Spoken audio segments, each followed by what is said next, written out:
अस्सलाम वालेकुम दोस्तों, मैं उस्मान अली। आप देख रहे हैं कूलिंग ऑलराउंडर। मेरी ये वाली वीडियो देखने के बाद आप कभी भी पुरानी ख़राब फ्रिज को कबाड़ में देने की गलती नहीं करेंगे। ऐसी फ्रिज जिसको जंग लग जाता है, कंप्रेसर ख़राब हो जाता है, बर्फ़ वाला खाना भी लीक हो जाता है, तो आपके पास एक ही ऑप्शन बचता है कि इसको स्क्रैप में दे दें और नई फ्रिज ले आएँ, जिससे आपका काफ़ी सारा नुकसान हो जाता है, क्योंकि कबाड़ के अंदर ये ज़्यादा से ज़्यादा 6 से 7 हज़ार रुपये की जाती है। आपको बताता चलूँ, इसी ख़राब फ्रिज से, कबाड़ वाली फ्रिज से एक बहुत ही खूबसूरत नया फ्रिज तैयार किया जा सकता है, और उसका सारा तरीकाकार मेरी इसी छोटी सी वीडियो के अंदर मौजूद है। अगर आप वीडियो पूरी देख लेंगे तो आपका काफ़ी सारा नुकसान होने से बच जाएगा।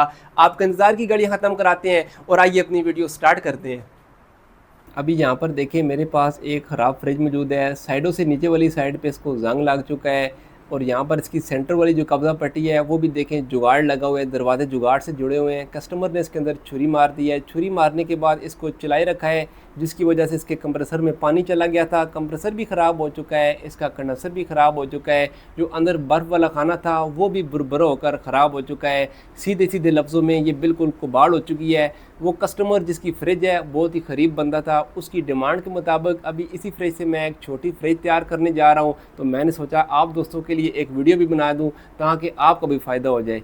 सबसे पहले स्टेप में यहाँ पर देखें, फ्रिज की बैक साइड पे जो कंडेंसर लगा होता है इसको मैंने यहाँ से रिमूव कर दिया है। इसके बाद इंची टेप का इस्तेमाल करते हुए यहाँ से नीचे 7 इंची का गैप छोड़ के फ्रिज की तीनों साइडों पे मैंने निशान लगा दिया है। अभी यहाँ पर देखें, निशान वाली जगह से मैंने ग्राइंडर का इस्तेमाल करते हुए इस फ्रिज को काट दिया है। ये भी फ्रिज दो हिस्सों में हो गया है, ये नीचे वाला ऐसा है और ये इसका ऊपर वाला ऐसा है। इसको उल्टा कर दिया है। इसके बाद यहाँ पर जो थर्मोस्टेट लगा हुआ था इसको भी मैंने उतार दिया है। इसके बाद एक तेज़दार औजार का इस्तेमाल करते हुए इस फ्रिज की जो बैक साइड थी इसको मैंने यहाँ से काट दिया है। पीछे अभी फोम है, फोम को भी मैंने काट देना है, और आरी ब्लेड का इस्तेमाल करते हुए यहाँ पर कोनों से इसको बिल्कुल प्लेन कर दिया है। इसके बाद जो बैक साइड पे चादर लगी हुई थी इसको अंदर वाली साइड पे बैंड दे दिया है, और फिर एक साइड पे मैंने रिवर्स लगा दी हैं, और इसी तरीके से दूसरी साइड पे मैंने रिवर्स लगा दी हैं। और फिर इसके बाद फ्रिज का जो नीचे वाला बेकार हिस्सा था उससे मैंने एक साइड वाली शीट काट लेनी है। यहाँ पर देखें शीट काटी है, लेकिन इसके साथ फोम लगा हुआ है। इस फोम को मैंने रिमूव कर दिया है। इसके बाद इस शीट का जो बेकार हिस्सा था इसको भी मैंने काट के अलग कर देना है, और इससे दो इस तरह के मैंने बड़े पीस काट लिए हैं और इस तरह के दो छोटे पीस भी काट लेने हैं। और अभी छोटे पीसों को इस तरीके से और बड़े पीसों को मैंने इस तरीके से बैंड दे दिया है, और अभी जो छोटा पीस है इसको यहाँ पर रख कर रिवर्स की मदद से फिक्स कर देना है। जो बड़ा पीस तैयार किया है इसको मैंने यहाँ पर रख के इसको भी रिवर्स की मदद से मैंने यहाँ पर फिक्स कर देना है। इसी तरीके से सेम टू सेम दूसरी साइड वाले भी दोनों पीस मैंने लगा दिए हैं। और इसके बाद इस फ्रिज का जो दरवाज़ा है इसके कब्जे के दोनों स्क्रू खोलने के बाद इस दरवाजे को यहाँ से रिमूव कर देना है। और यहाँ पर जो आपको कब्जा पट्टी नज़र आ रही है इसके ऊपर काफ़ी सारा जंग आया हुआ है, इसको हमने यहाँ से रिमूव कर दिया है और इसकी अच्छे तरीके से हमने सफाई भी कर दी है। और इसके बाद यहाँ पर देखिए, फ्रिज का जो नीचे वाला बेकार हिस्सा था इसकी अभी दूसरी साइड वाली शीट भी हमने उतार दी है। इस शीट से अभी इस तरह का मैंने एक पीस तैयार कर लिया है, और अभी इस पीस को इस तरीके से स्लाइड कराते हुए नीचे तक लेकर जाना है। जो नीचे वाली जरी है इस जरी के अंदर हमने इस तरीके से इस पीस को बिठा देना है। ये पीस अभी अच्छे तरीके से इस जरी के अंदर फिक्स आ चुका है।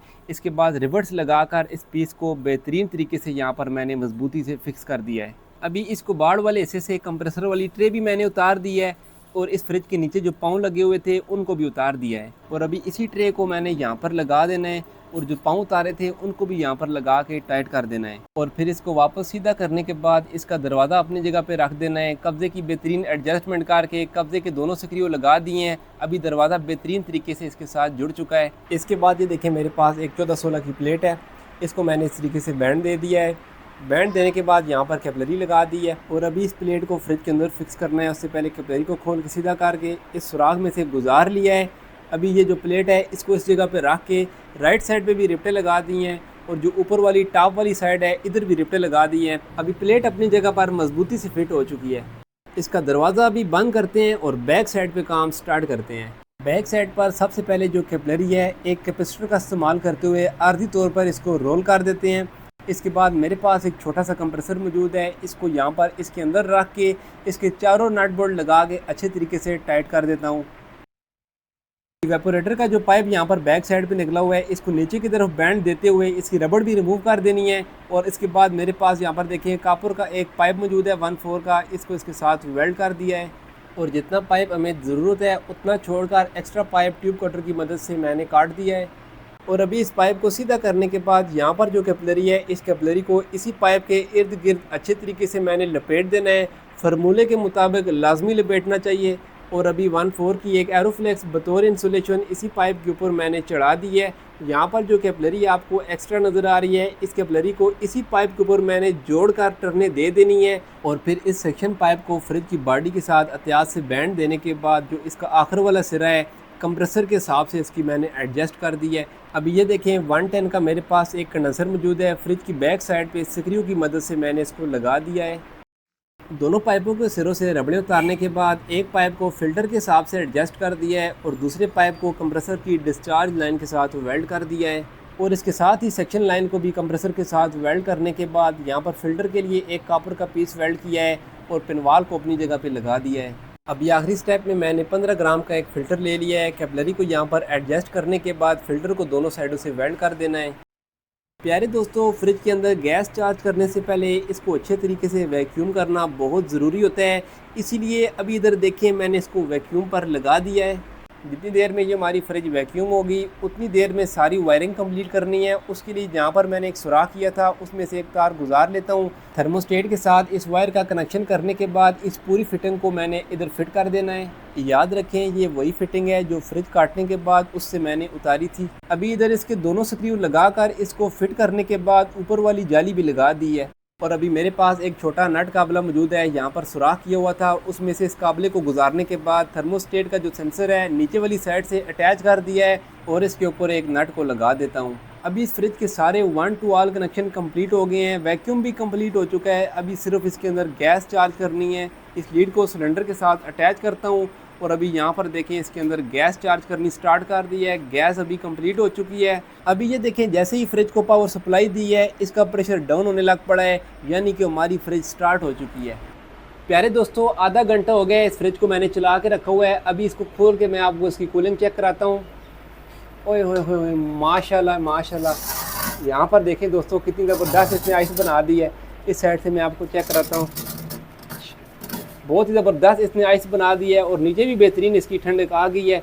अभी इस फ्रिज का शू मैंने बोर्ड में से बाहर निकाल दिया है और फ्रिज को घुमाकर मैं आपको चेक करा रहा हूँ। फ्रंट से भी आपने देख लिया है और यहाँ पर बैक साइड से भी देखें कितनी खूबसूरत फ्रिज तैयार हो चुकी है। प्यारे दोस्तों, जैसा कि आपको पहले ही स्टार्टिंग में बता दिया था उसी तरीके से कुबाड़ के अंदर अगर कस्टमर इस फ्रिज को दे देता तो ये भी तकरीबन 6-7 हज़ार रुपया बना लेती। लेकिन जो इसका पुराना कंप्रेसर था उसको हमने निकाला है, वो कंप्रेसर वालों को जा कर दिया है। उन्हीं पैसों के अंदर हमें एक छोटा कंप्रेसर मिल गया है। इसके अलावा इसके ऊपर गैस चार्जिंग और कंडेंसर का तकरीबन 3,000 रुपये का हमारा खर्चा आया है, यानी कि 3,000 रुपये के खर्चे के अंदर ये फ्रिज तैयार हो गई है। अगर इस फ्रिज को मैं डायरेक्ट बेचूँ तो ये कम से कम भी 15,000 रुपये की आगे सेल होगी, लेकिन बेचूंगा नहीं क्योंकि ये एक गरीब कस्टमर की फ्रिज है और उसने ऑर्डर पर मुझसे तैयार करवाई है। तो उम्मीद करता हूँ आपको ये वीडियो बहुत पसंद आई होगी। मेरी हौसला अफजाई के लिए इसको लाजमी लाइक करें और दोस्तों के साथ भी लाजमी शेयर करें। मिलूंगा किसी नेक्स्ट ज़बरदस्त वीडियो में, तब तक के लिए अल्लाह हाफिज़।